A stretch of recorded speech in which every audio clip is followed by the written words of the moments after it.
أعوذ بالله من الشيطان الرجيم بسم الله الرحمن الرحيم اللهم صل على سيدنا محمد وعلى آل سيدنا محمد وسلم نلا مبغو نفل بغو نكا فولي ببلا جلي على أن شهر لك أن وقتي لنا على كتلي هردي أن الجماعة دين بلا جلي مالك الجماعة باسي نكا بسيزي موية كايرا مليونا anga kunu anga wili ka jo en 5 ans on ne ko sanzema ko ibeka tese effectivement c'est vrai ibeka tese chema su musoman su anye wakati ketogo de ye anye jamana kuntiya kalfa la sanani ani kalota ani fula ani kile mungwa oya biye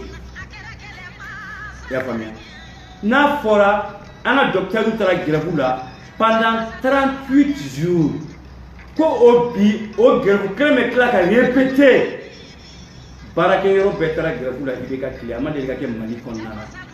C'est là veut dire quoi? Ibeka avec un foutaisi de Maliona. Ibeka avec Mouker la bombe Malion là. On ne ka Jamana do, Aka Jamana do, on Jamana Kuntria Kalfa Allah. Malion, Anga Nier Johnny, I work to it.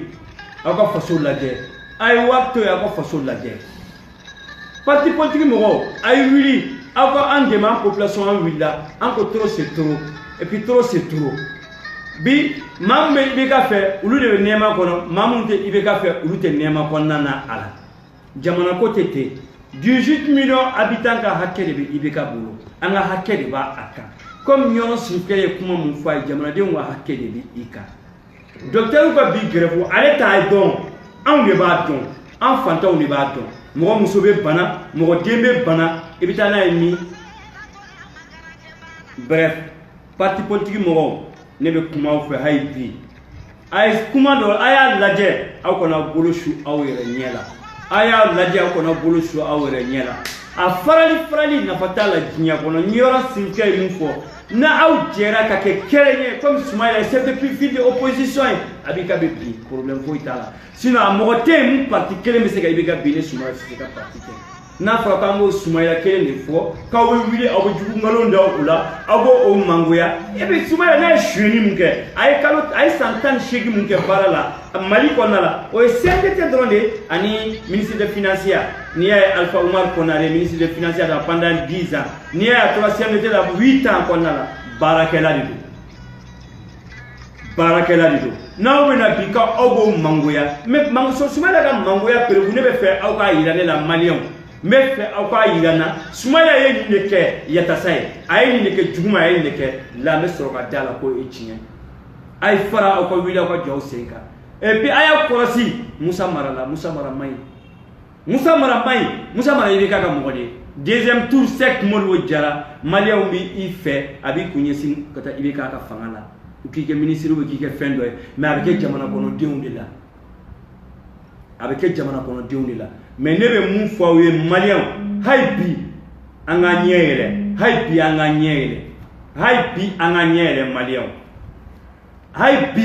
nyere ibeka te jamana fait ate jamana ka here fait ate jamana de nga here fait ibeka ko ma famille d'abord ni ay mamudi ko nungo ulu bora ko parce que islamé de jera kunu anye Soumaïla cité buruja ka jago ya kaon takadal awni so rasu olele ala yo tinya bangi ani Soumaïla ni yonche anga nyere anga ko laje aya laje bidro ame grefu munabi kalo kele ni bini yonche ibeka na ka gouvernement e wardi ko mun ba fo do ibeka fait ani bini yonche ago war laje o se ka docteur ko war do salo war mu tinya ministre de la santé là o war se ka docteur ko hakela bo mais chema wili ka ba fanka ou e defo mun drone fale kanita ka bla en fait maliko toye jamana ko de do hakilna ko de do en façon de do anga impôt de ba awgolo d'après arasa awya anga barakela ude na anga barakela uye ayala jawa ko ke kanya kalfala maula abayi nga sinikia makeneka ni koina ibeka te sebi ibeka te sesini ame solution munga ka ibeka bi nambara te woyo te kelete election jere yaka ambo ku de fait élection jeleya ka ambo de fait bien le 20 au ko carte électeur ou na bi amassé fambela de fait 1 246 000 km². Et ce carte électeur c'est que ça bella d'ici le 29 juillet. Mali anga nyele langa sabali ay maliko ladje ibe kate mali fait ibe kate mali ka kuma mali ka intérêt fait ne ibe ka be mali ka intérêt fait malien dio fene bi ulu da rangol de be nyona ibe ka be kataka hélicoptère ou de ta ka ke kulu bugo ka hélicoptère de ta ka ke kulu bugo ale ka ga jamana de wa intérêt défend nous ko intérêt nous ko droit sara o droit ina ulu be impôt sara mali état o be do mali ka ga fanga ka kesi ko nanala mais malien anga sabali sorasu polsu gendarme aw kana bi kili ladje aya do de bina do de beta bien vrai que aw ordre de exécuter mais aw ga fana aw baw na corona aw do de bu ko ya felala aw ga fana aw baw na aw do na aw corona de bu ko ya felala ça c'est la honte. Mali armée c'est la honte. Ne a donc on y est malheur d'ailleurs kele yoba aw bolo à 570 km d'ici mon petit seulement aw se ka kele lay kele ba mo fen kawla ko kay mara ya jira lo anti ibeka fait c'est ça ko kay mara ya jira lo ka kanti ibeka fait bo o ti basi yo anta fait kundelo ay nan belando ibeka baram ke ay nan belando ibeka baram ke e mu fo sokoma dayna ta Sénégal diga laje 2000 bini ñoo ci santani sheki Sénégal yo baram ke ala de ba don jina tikela en 2000 ameta Sénégal amé ko hôtel à la FIFA la sokoma 8h yana na se refuse il va sur midi 13h bébé amutasi voini télé mais avec cela là bi fouye pays fou clair Sénégal mais malien anga Mali laje anga interpersonnel d'abla anga Mali laje ibeka sigile ani bini ñonche nema ye chate bolo barakela ko muma ta gerfula bi amerom na contrôle financier Mali au dépend ministère de la finance là a bébé gerfula pendant 72 heures cela veut dire quoi barak ke gouvernement na bi ko meta barak là parce que contrôle financier ma barak barabea si c'est un état sérieux nous le gouvernement sérieux au Kanga Malien anga wili Malien anga très de ñogoma Malien anga wili anga ke kelenye kono kulu jele ne be bifo anga fara ñogonga kani fanga jibi mbo ankuna anga fara ñogonga kani yamba fanga mbo ankuna anga fara ñogonga kani fanga ndanga ka ke fanga la fulu ngata ambe ala ko ambe kila ko amba fa ko amba baw ko ambe Mali dina slamé ou de ko munu yetinya tigiye ambe Mamoudou Diko ko ambe nyoro sike ko nuru ko mu ango ko et puis ute galona ute woyola ute ka ko ko ka tinya ko parce que il a eu mutawiye amaka il a eu taslamé amaka so da ute ka ta ko ta wadu ma uta u ba do ko sikona la il a eu taslamé ule malien anga ko do laje malien anga ko do laje carte électeur dron fini bi amejo mi ko le 20 abena hay sisa kuna habemade o maso sur 1 246 000 km à 40 et quelques jours on sait que là on y a ay ni ba fili avion na sait que là on y a malendeo anga sabali anga intérêt ko dabla anga ke jamana koye anga mo ko dabla anga ke soka intérêt ni ya on va ko Soumaïla c'est Soumaïla qui est la solution du Mali. Si je Mali solution ye ablala yo aya kekanya akwa ka dukuma fanye na isioni gero babo na perevuye na chini gero na perevuye ayoro sabadron de ke mume histoire kon nanala no SMDT a ministre de finance ani moi aya benya aya bekna Mali anga sabali anga demana ka intérêt la de anga ibeka toyi ibeka tese ibeka be diriger ibeka tese ka diriger liké ne ibeka be ka diriger liké docteur Kita la 38 jours même une seule journée docteur Mangata Girabula aujourd'hui le 20 village docteur Oumé Girabula na le dem balana bi adem personnel bu bolo beta na muso balana bi abu bolo ne ministre muso balana bi abu bolo anga jamana la je anga jamana la je anga slogan mu ye enfantin ante fantin mais anga hakke de do anga jamana kuntigi de do ande ya sigi aba on de kuna ke baran kuna le abe malije de be kuna an be ka Kenya aye nanga jamana nafolo de b'a bolo a b'a futugu cogo min y'a diya jamana in nafolo ala y'a se yira la k'a yira yanni k'a futugu ya a di yɔrɔ bɛ hôpitaliw la a ye taa hôpital de Gabriel Touré la a ye taa hôpital de Ponzé la n'aw y'a ye dɔrɔn matériel dialyse ni radio matériel n'olu ka ɲi bi a tɛ tɛmɛ miliyɔn 100, 200, 300 kan ministère de la santé ka budget a minimum 50 milliards maliyɛnw an ka sabali maliyɛnw an ka ala lajɛ maliyɛnw an ka Mali lajɛ an ka Mali ka intérêt lajɛ an ka Mali ka hakɛ lajɛ an k'o de défend et après Alasa Bakiri Sempara aw kana aw da la tiɲɛ Sola Bayaya la ni ko mun na aw kana aw da la tiɲɛ Sola Bayaya la buna hadamaden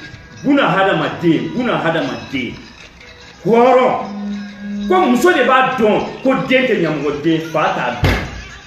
Sola Bayaya ye acte mun kɛ depuis ne wolola diɲɛ kɔnɔ journal Madu ka acte ka den ni Sola Bayaya ka acte ne ele willa kunun k'a jira ko jamanakuntigi man ɲi k'a bɛ ka jamanadenw tɔɲɔ a bɛ k'u déranger bi e nana bila bi ka taa ni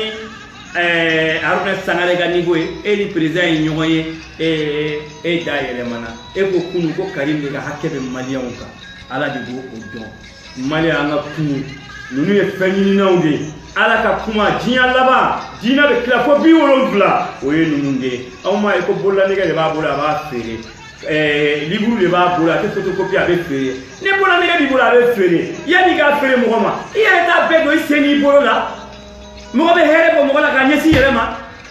mais an ɲɛ ka yɛlɛn dɔɔni diɲɛlatigɛ kɔnɔna la bɔ a foronto ye karamɔgɔw ka filo bɛɛ yira anw na diɲɛlatigɛ kɔnɔna la anw yɛrɛ bɛ dɔ dɔn a la ni bololanɛgɛ bɛ mɔgɔ nafa k'i yɛrɛ nafa fɔlɔ wallahi ne bɛ Haruna Sangare fɛ ni ninnu ye parce que Haruna Sangare tilenna de a y'a yira depuis ala ye diɲɛ dɔn ale bɛ fanga fanfɛla fɛ parce que ale bɛ fanga de fɛ a b'a la bɔ yɔrɔ ye yen de mais ninnu bi tileganfɛ mɔgɔw aw ka droit don ka taa dɛ mais ne tɛ kuma ka tila k'a tu non sans jamais hɔrɔnden man k'o kɛ halaladen man k'o kɛ mais muso de b'a dɔn ko den ye halala ye cɛ t'a dɔn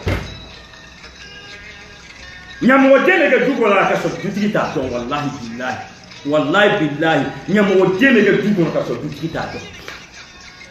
ne ye Haidara ye bi quoi Haidara ye mun de ye ne ye Haidara ye mun de ye ne bɛ e ɲininka e k'o kɔrɔ fɔ an ye sɔla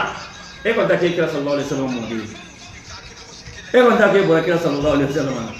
e n'o bɛ tagamakan kɛ aw fɛn fɛn bɛ k'a fɔ k'aw ye kira mɔden aw bɛ farinya ka taa Maka aw bɛ farinya mɔgɔ bɛ yen mun bɛ farinya ka taa Maka k'e kira mɔden e bɔra ka du jumɛn na i bɔra Hasana de la i bɔra Hussein de la n'o tɛ kira ma mɔden sɔrɔ Hasana fatura Hussein fatura o de kɛra Iraki ye aw y'a fɔ n ye dɔrɔn aw y'u mɔden ni a ye sabali maliyɛnw ɲɛ ka yɛlɛ ɲɔrɔ Sidikɛ ka publication dɔ kɛra tun a y'a jira u la a ka Haidaraya kɛra cogoya min na a nanu ma cogo la a nana Sɛgɛna ma cogo la cogoya min na Sɛgɛna tɛ ɲɔrɔ ka ye Sɛgɛna b'aw fanfɛ tamani fanfɛla de la sigi de Sɛgɛna se ɲɔrɔ aw bɛ se k'aw ye kira sallallahu alaihi wasallam mɔden aw b'a fisi ta k'a da aw kan ka fasodenw ɲagami ka fasodenw hakilina cɛ parce que buna adamaden ne yɛrɛ bɛ se ka kɛ wajibikɛla ne b'a dɔn mɔgɔ bɛ cogoya min na n b'a dɔn mɔgɔ bɛ kɛ buna n'i ma sa en tant que n'i bɛ ji min n'i ma sa wallahi billahi i tɛ fa diɲɛ kɔnɔ mais i b'a lajɛ i bɛ taga ala ka sira kan ala bɛ limaniya ni hakili d'i ma ka basigi d'i ma o ye kula auzu birabil nasi kula auzu birabil falaki maa o maa n'i b'a kala kosɛbɛ hakili wasi o t'i sɔrɔ parce que hakili wasi de bɛ bila k'e bɛ taa aw mori jugu ninnu bara mori wari ɲininaw bara denmisɛnnin fitinin k'i ban baara ma ko mori aw jumɛn bɛ yen mun bɛ se ka kuranɛ k'a durusi direct an ka sabali a wuli aw ka baara kɛ o filomaniya ninnu ta anw ta yan anw sɛgɛnna o filomaniya ninnu ta anw ta yan tuguni anw sɛgɛnna an ye dɔ kɛ an ye Bamako ye an y'a dɔn Bamako ye fɛn mun ye vieux ka kuma o tɛ baasi ye i y'i kale kuranɛ kan a bɛ ni kuranɛ ni ɲɔgɔn cɛ mais ne kɔni b'a dɔn maa mun ye e sara kalo 5 kalo kalo a bɛ 20,000 d'i ma n'o ma se k'a d'i ma don min na e man ka wuli k'i b'o tɔgɔ tiɲɛ e man ka wuli k'e bɛ kuma o la parce que o de don u b'a fɔ yanni i ka mɔgɔ dege jɛgɛ dun na i k'a dege jɛgɛ mɔn na a ye mun fɔ i ye 8 milliards investissement min bɛ ka taa aéroport la a b'o de d'i ma i b'i ka du jɔ n'a ye Sumala Cissé be tele le mo fele bikele ka fo tibe ta ka so abe faso wata ka dima kuma kan duma ki ta fasala le suma faso wallahi Sumala to mo ay Sumala ka taw ya ngela anya ka to ministre de financier la anya ya wani ntuga mina anya ka baraka noye ay jabi to na jibla be jabi ke tene wallahi ni be kafe ika kafe ni te kafe billah te jamana ka keta ka diba Sumala de koko jamana aw ye vie bien kuma ta dora aw ba analyser si c'est vrai ne Sumala e baraka la ne baraka la de e be ka mo mun de me critique ni e na ko ka ni kiye ay mun fo ya yo de fi bon ni ne be ka ko tinye me santé la bide me santé la yafele me santé la ton fla ton saba ton nandi ma ton dudia abekera jeriba wiye jeru ayta ka boy horon ngara wena c'est ça ayta ka boy horon ngara wena bon bref kuma werete malien dio anye ka yere bine balmake yeri de nana ngandala ka nanga biro la ni fe kuma ka fo uye fanga baba ni kone no e bakari togolaye Bakari Togola itara dugula mo mun ga furo minula alla de fola ni lu ka regle ni ñote landura la ka ngaso yasa 250 millions pour la première mo vérificateur général ayo enquête ke yo duma be 250 millions sur ka tosa e mo mun ga na folo ti ape kam na ne bu ne ko ke ka wal bala aka 3 milliards bala 3 milliards CFA bala a tiela e baka Togola sababu ne denga war bala 2 milliards et quelques a tiena e baga tukola ka sababu yala mo be no si ko nyama ay sabali ay zonge ay sonya dabla awe banyu ya awe bandia dabla mali genya flenieta ne mamu maklambo o kuti ni genya ni ya awula ni e black ko kaya titola de genya flenia amburo kan tola jamana koy abe bo wallahi billahi abe bo awdala kamade anko bi ante ibika fe bi ante ibika fe sini anko Sumala Cissé bi anko Sumala Cissé sini anko parti politique mo hey ayaw korosi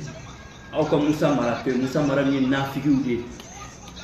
Musa Mara ni setane ude Musa Mara ye plus de 20 à 40 milliards commencé appel d'offre arrêté par impôt ko annuler jamana ko no be jamana denga here fa toke parce que no au procès tara ko be gagner ala bon ye bla ko tige gagner de ye bla ko tige gagner de na o mata barake ko muriya ay muriya tele aw la haradi do tanka de masri tige lewnu aw te wila ko ta barake dem sen fitni be turki bado akana ko muriya ambe te ga ni flotea ibe ta fono jahannama ko nala turki bado ambe badu dol ibiga shemara ke tiga semara ke ya ko shifne ni malien dio ya nyele ni yeke mesaba keme nani do idumi astaghfirullah subhanallah alhamdulillah wala ilaha illallah allahu akbar wala hawla wala quwwata illa billahi al-azim wallahi ala bi jahili men noye kasara mabo seytane ka sira fe ala et puis maga dabalti sila maga fente sila ne de afa la kurosiri tigelew aw mena kawbe mamud diko de doya aw fulane mamud diko e bila koro genye amure ke ka aw bila koro tigemo mega mamud diko doya et affronter tanka dem tanka safunu kun on doit de mumona donkola abenya ango constitution te ke ate amake ango kame machine ganya ke jagoya et bien on peut créer fait on m'a signé kele ni kola billahi abi wala ngo kile saba fali ibe kay ngo de kile saba ni fali ke le 29 30 31 ou le premier billahi il est déjà fati be aw te ta CPI la de CPI la fiera CPI kasola billahi wa ka soke bamo goyani musa tawé santan gele mu ke kasola billahi ma o ma mo fa anyeba bela na arisiluno na akasobe ke bamo goyani anyeba ula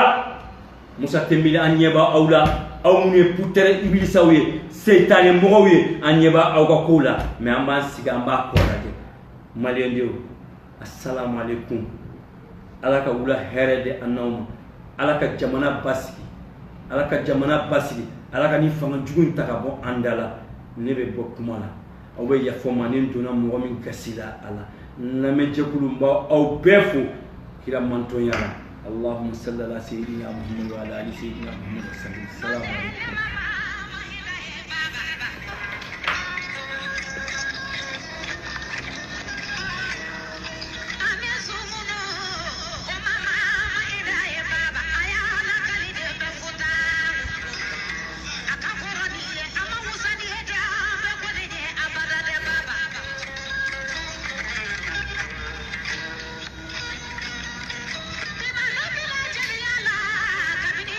di jana minɛ